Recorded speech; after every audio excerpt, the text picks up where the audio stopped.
नमस्कार, मैं एस्ट्रोलॉजर नरेंद्र गर्ग आपका स्वागत करता हूं। आज के इस वीडियो में हम बात करेंगे बुध देवता अगर हमारी जन्म कुंडली में फर्स्ट हाउस में हो तो किस तरह के परिणाम रहेंगे। इस वीडियो में हम दो महत्वपूर्ण चीज़ों पे जो है चर्चा करेंगे। सबसे पहले से उसके परिणामों के ऊपर, दूसरा कि उसके फलादेश के ऊपर। देखिए, हर व्यक्ति की जन्म कुंडली में बुध जो है वो अलग अलग तरीक़ों से बैठा होता है। उसके ऊपर किसी न किसी ग्रह की दृष्टि होती है, किसी ग्रह की युति होती है, किसी के नक्षत्र में होता है और किसी न किसी राशि स्वामी में होता है।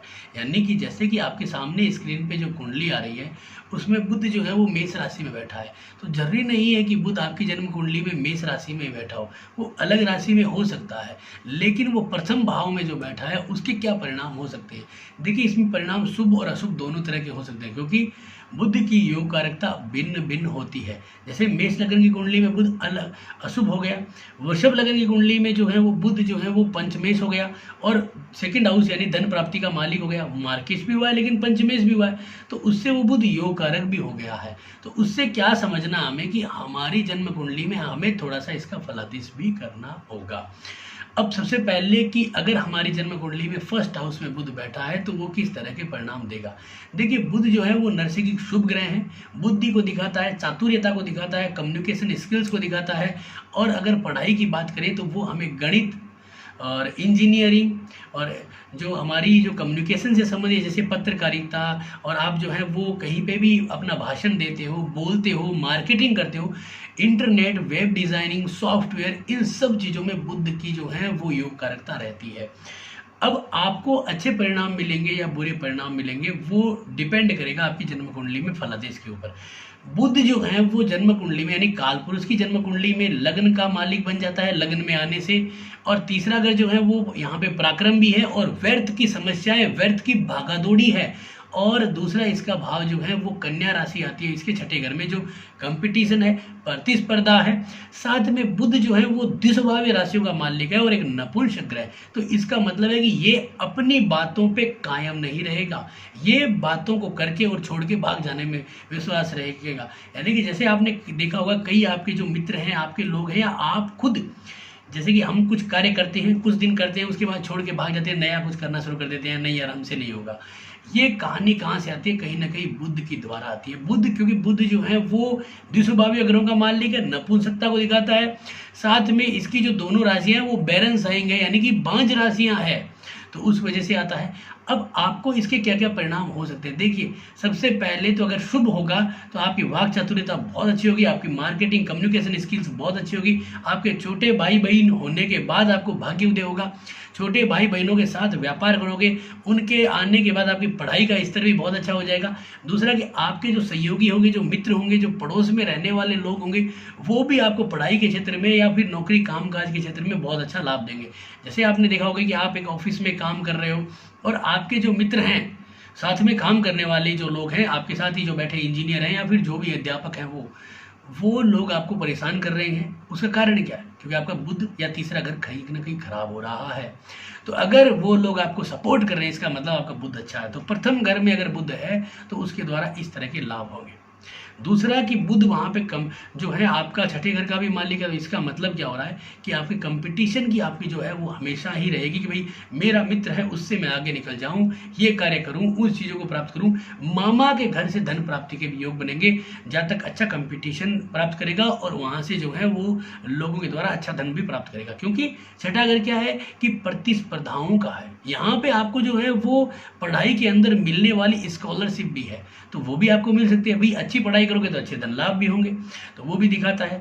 बुध यहाँ पे आपको जो है वो नौकरी के क्षेत्र में बहुत अच्छी भूमिका निभाता है, यानी कि छठे घर का मालिक, तीसरे घर का मालिक लगन में बैठा है, शुभ ग्रहों से दृष्टि है और शुभ ग्रहों के साथ है, तो आपको यहाँ पे बहुत अच्छे परिणाम मिलते हैं। अब इसके बुध के अच्छा है या बुरा है, इसको देखने के लिए एक ट्रिक्स बता देता हूँ आपको, क्योंकि आप इसको थोड़ा सा नवमास में भी देख लीजिए। अगर नवमास में बुध जो है वो मित्र राशियों में है या कहीं ना कहीं नवमास में बुध जो है वो शुभ भाव में, इंप्रूविंग हाउसेज में है, यानी कि लग्न में, सेकंड हाउस में, थर्ड हाउस में, फोर्थ हाउस में, फिफ्थ हाउस में, और आपका सिक्स्थ में भी है, 7, 9 और 10 और 11 इन भावों में है, तो आपको कहीं ना कहीं लाभ होंगे। ये भाव अच्छे होते हैं। हाँ, इनमें नीच का हो गया तो बात अलग है।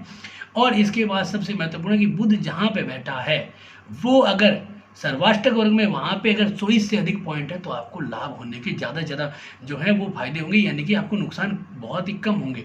और इसके अलावा विनाष्टक वर्ग में भी आप देखिए, यहाँ पे विनाष्टक वर्ग में भी लगन में बुध है और यहाँ पे 5 नंबर आ रहा है, इसका मतलब है यहाँ पे 3 से ज़्यादा है, इसका मतलब आपको फायदा है, यानी कि बुध आपका अशुभ नहीं हो रहा है। आपको पास अगर कैलकुलेशन नहीं आ रही है तो अब यहाँ पे बुध शुभ हो रहा है तो हमें बहुत अच्छे परिणाम मिले, यानी छोटे भाई बहनों से। और हमारी जो कंपटीशन जो शक्ति है या वाक चातुर्यता, जैसे मैं अगर बोल रहा हूँ, अगर मेरी वाक चातुर्यता अच्छी है तो इसका मतलब मेरा बुध अच्छा है, अगर मेरी वाक चातुर्यता अच्छी नहीं है इसका मतलब मेरा बुध कहीं ना कहीं खराब है, यानी कि इन चीज़ को दिखाता है। अगर बुध के ऊपर सूर्य की दृष्टि है या सूर्य उसके साथ है तो आपकी बुद्धि अच्छी होगी, बुध आदित्य योग बनेगा तो आपको लाभ मिलेगा।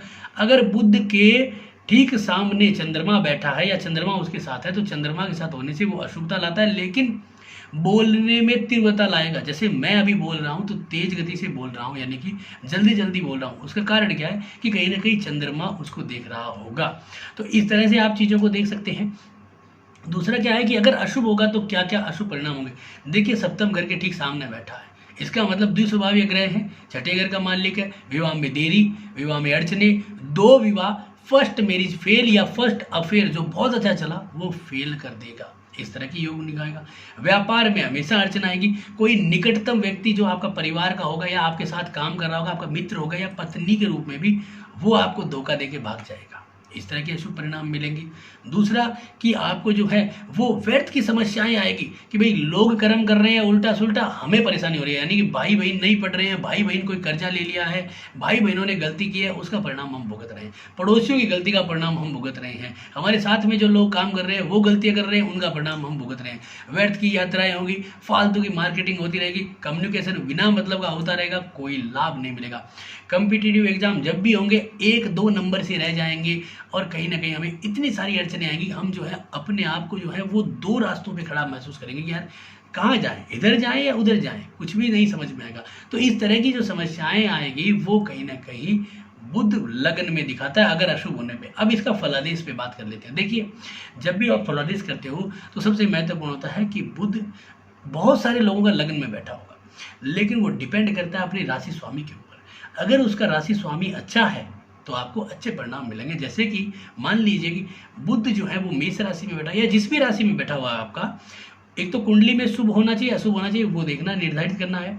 बुध यहाँ पे जो है वो आपकी मंगल की राशि में बैठा है, अब मंगल जन्म कुंडली में लाभ घर में बैठा है, बहुत अच्छा है। इसका मतलब इस जन्म कुंडली में बुध अच्छा है, तभी तो यहाँ पे सर्वाष्टक वर्ग में अच्छे पॉइंट आए हैं, विनाष्टक वर्ग में अच्छे पॉइंट आए हैं।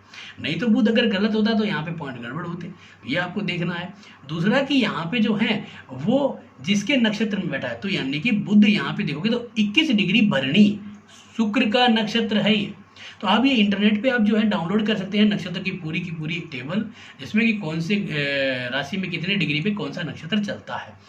तो यहाँ पे जो है वो भरणी शुक्र के नक्षत्र में, शुक्र जन्म कुंडली के अंदर एक मार्केश है, अशुभ ग्रह है, लेकिन वो लाभ घर में बैठा है, अपने मित्र शनि की राशि में बैठा है। इसका तात्पर्य क्या है कि आपका बुध अच्छा परिणाम देगा, लाभ के परिणाम देगा। हाँ, वो विवाह के समय में कुछ अड़चने जरूर दे सकता है, लेकिन बाकी जगह पे अच्छा लाभ का योग देगा। क्योंकि कोई भी ग्रह अगर मजबूत हो रहा है तो उसके भाव मजबूत होंगे, उसकी राशियाँ मजबूत होगी। तो इसका मतलब अगर तीसरा घर मजबूत हो रहा है तो कम्युनिकेशन, आपकी पसंद, पराक्रम मजबूत हो रहा है, तो आपका छठा घर यानी कि कंपटीशन एग्जाम, मैरिज, तलाक और मैरिज में डिले वो भी मजबूत हो रहे हैं। तो कहीं ना कहीं ये भी हो सकता है कि आप नौकरी के लिए, अच्छी नौकरी प्राप्त करने के लिए, सेटलमेंट के लिए, भाई हमें अच्छी नौकरी पकड़ लेता हूँ, अच्छा सेटलमेंट कर लेता हूँ, तो मैं थोड़ा सा बाद में सोचूंगा विवाह के लिए, तो इस तरह की डिले भी आ सकता है। तो इन चीज़ों को आपको देखना है। तो बुध यहाँ पे इस तरह के अच्छे और बुरे परिणाम देगा, इसको इस तरह से फलित कर सकते हैं। तो आज का वीडियो आपको कैसा लगा आप जरूर बताएं। अच्छा लगा तो लाइक करें, शेयर करें, सब्सक्राइब करें।